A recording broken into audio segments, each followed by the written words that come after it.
If you follow me on Twitter, you might know this because I've tweeted about it a few times. I have this really strange relationship with my plants, okay? I am somehow tuned into their frequency, and whenever I forget maybe to water them by a day or two, they are able to torture me in my sleep until I wake up and water them. It's a very strange thing that happens, and despite this insane connection, which is another story for another time, let me know if you want me to tell you it, I just don't seem to have a green thumb. And while yes, I know this is just another story that I'm telling myself, I have enough stories to undo and rewrite, okay? I have a little bit of a hard time taking care of my plants. So I was tending to my wilting prayer plant the other day when I realized how much I had in common with it and how symbolic the act of nursing it back to health really was. Hello my loves, welcome back to my channel. If you're new, I'm Leeor Alexandra. Welcome to the B community. On this channel we talk about the law of attraction, spirituality, self-development, and so much more. Today I want to talk about regrowing ourselves, or kind of like transitory times in which we find ourselves needing a bit more tender loving care, a little bit more TLC,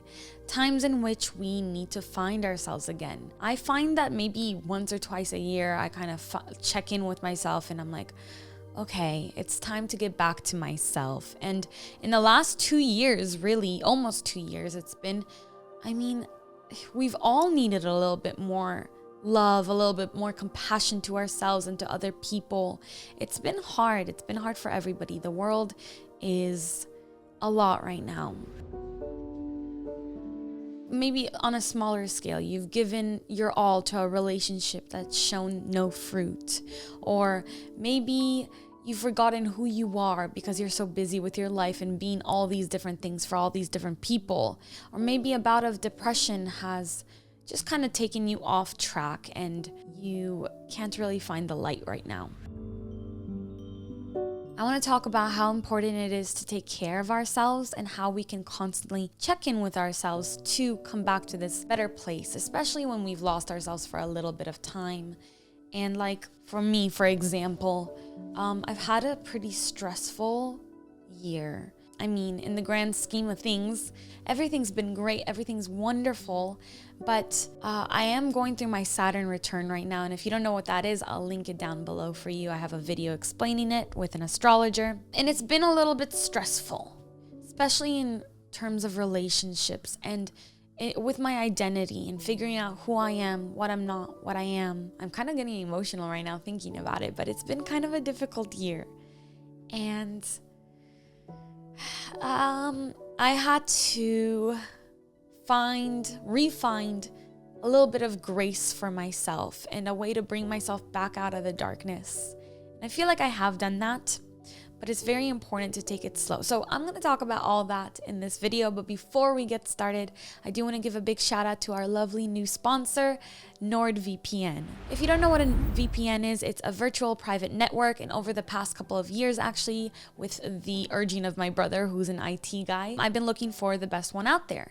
And after trying others, NordVPN really stood out to me. It is the fastest VPN out there, and I feel really safe with it. VPNs protect our privacy when we use the internet. So for myself, I go and work at coffee shops a lot. And if you connect to a public network, then all your privacy, all your information, your security is at risk, unless you have a VPN. So if you're using public networks without a VPN, you could be putting your identity at risk. So I use it on my phone, on my desktop, and my laptop, and I can use it on 3 other devices. You can use it on 6 devices with your account, which is awesome.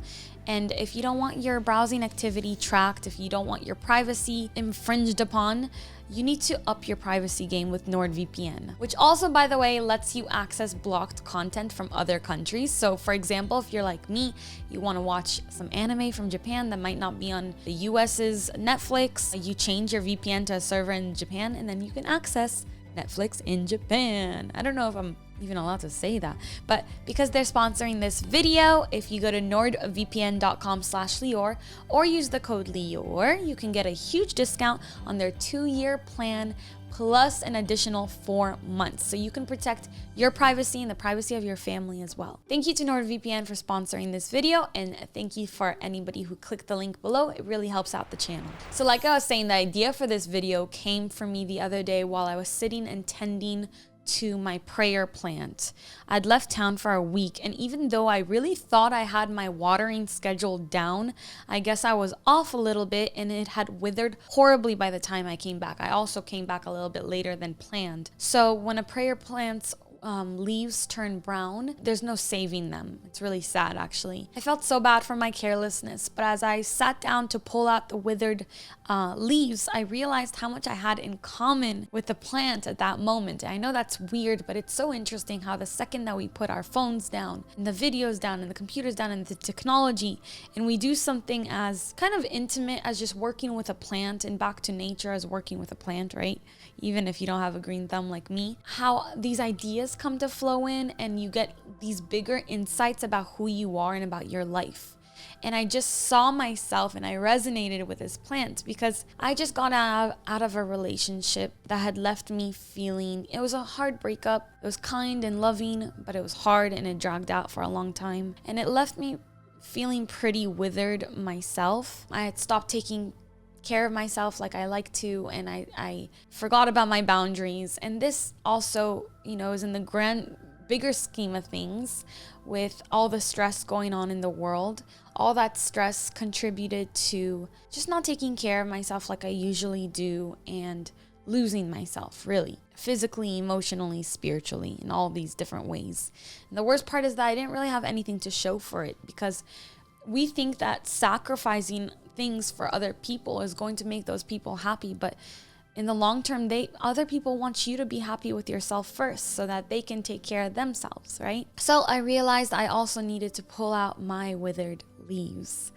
I'm in a transitory time right now in which the old has to fall away. I have to get rid of the old so I can make space, intentional room for new growth. So as I picked out the leaves one by one, I actually noticed that little buds had sprouted despite my carelessness. And that's how we humans are too. We want to thrive so badly. We want to grow. We will grow even when no one else is taking care of us.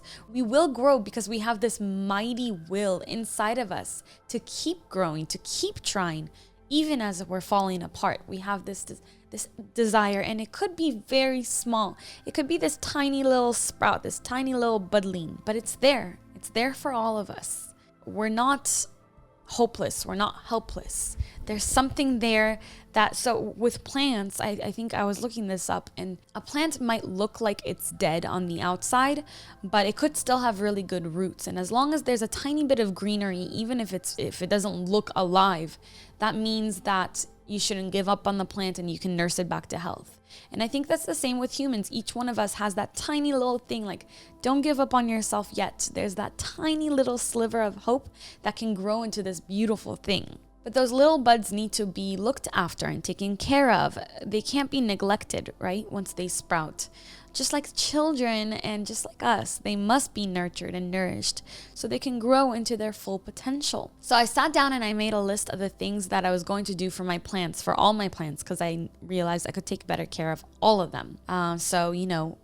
Sun, a strict watering schedule, maybe new soil, maybe some growth food, whatever that's called, maybe a bigger pot. Maybe they've outgrown their little pots. And then I decided to write another list, which was a list of how I'm going to make myself thrive, how I'm going to nurture myself, one that would ensure that I thrive too. So the list started out with 4 questions that I had to ask myself, and I want you to ask yourself these questions too if you're feeling like you're in this time as well. The first question I asked was, what am I feeling right now? And I just let whatever came out come out on the paper. I just let it all out. What am I feeling right now?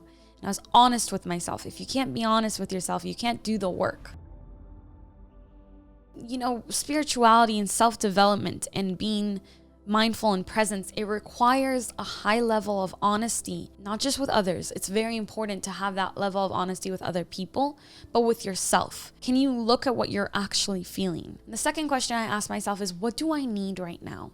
And this is something I've asked you guys before because I think it's such an important question to continuously check in with. What do I need right now? We're always making sure that the needs of other people are met, but we don't really ask ourselves, like, well, right now, what do I need? When I'm feeling overwhelmed, I've taken on this new habit of asking myself, what do I need? You know, I get to like in this kind of like neurotic state of like, oh, I need to get everything done. I need to do this for these people. I need to make these people happy. But wait, what do I need right now? What can I give myself right now? The next question is, what do I want to feel? It's important to be able to identify and clarify what exactly it is that you want to feel in your life, because once you do, you're setting an intention. You're putting up a sail for your sailboat so that you can go in a direction rather than, aimlessly drift out into the ocean. Let life take you wherever it wants to go, which is a romantic and beautiful thing that you can do once in a while, but generally you want to at least know how you want to feel. And that could be as simple as saying, I want to feel happy.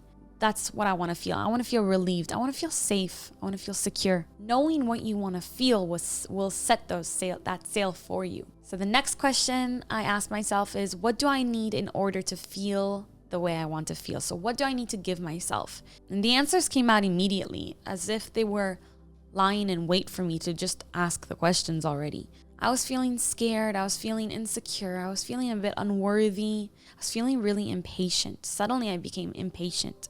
And what did I need in that moment? I needed more self-compassion. I needed more grace. I needed more patience. And I needed more faith and trust in the process, in the divine plan. I forgot. And we forget. We tend to forget. What did I want to feel? I wanted to feel secure, sure, and hopeful. When hope leaves, that's a hard place to be in. And I wanted to feel hopeful again, and I do now. So I then went on to write the things that I needed to do in order to feel those things. And my list included checking in with myself more often with this list, reading more often, spending more time with good friends, spending more time in nature, much more meditation. And also I realized that I needed a lot of the same things that my plant needed, which is more sun, more water, more earthing. And your lists could be entirely different or it could be very similar, but I do want you to ask yourself those 4 questions during your own transition period. We can be in transitions in any moment in our lives, while in a relationship or while single, while moving to a new place, or while living in a place that you've lived your entire life. Human beings have cycles and inner seasons that we must honor, that we must look at, and we must abide by. To honor them, we have to keep up with our self-care and our own inner nurturing. We take care of everything around us, our pets, our homes, our rooms, our plants, right? Our friends, our families. We have to prioritize taking care of ourselves too and asking ourselves, what do we need? And that requires checking in and daily nourishment of the soul. The thing about humans that's also a lot like plants is that on the surface, we might look one way, but when you pull us out of our pots and check the roots, we might find something different completely. Once you start to check in with yourself more and remember how important it is to do that, to practice that self-care, you'll realize that you're a person who is worth of daily care. You matter too, you always have. And that's how we bring up our self-esteem again. That's how we remember to be more confident again. So my plan is to slowly, lovingly, delicately pick out all the wilted and withering leaves in my energy and emotional fields. And I'm going to do this by not overwhelming myself with doing too much stuff. I'll slow down. I'll breathe deeply. I'll notice what thoughts come up in my mind, and I'll decide which ones I want to keep and nurture and which ones I want to starve and let go of. I'll do less. I'll relax more, and I'll observe. I'll observe everything in my life, and I'll observe myself, and I'll notice which emotions come up and what energy I'm feeling into, other people's energy, my own energy. And I'll keep asking myself, what do I need right now? And I'll be the person that gives myself that, because it's very important to realize that often when we aren't tending to our own basic human needs, and I would say that love is a basic human needs. Humanity needs love in order to survive, truly. If we don't give that to ourselves, then we desperately look for it in other people. And when we are desperate for it, we might mistake something else for love. Can we be like a plant though and give to ourselves what we need in order to sprout those little budlings? Get it from the inside instead of desperately search for it outside? Can we sprout little buds of self-love, knowing that someday somebody is going to come along and water that love and you'll flourish together? So that's my little spiel on regrowing ourselves and coming back to ourselves. I hope this helped. If it did in any way, I'd love to hear your thoughts in a comment below. It will help me know and gauge what kind of content you want me to keep making, and if you like these kinds of videos. And a thumbs up or even a thumbs down if you don't like it will help a lot. Thank you so much for watching. I love you. I appreciate you. And until next time, keep your vibrations way up. Bye.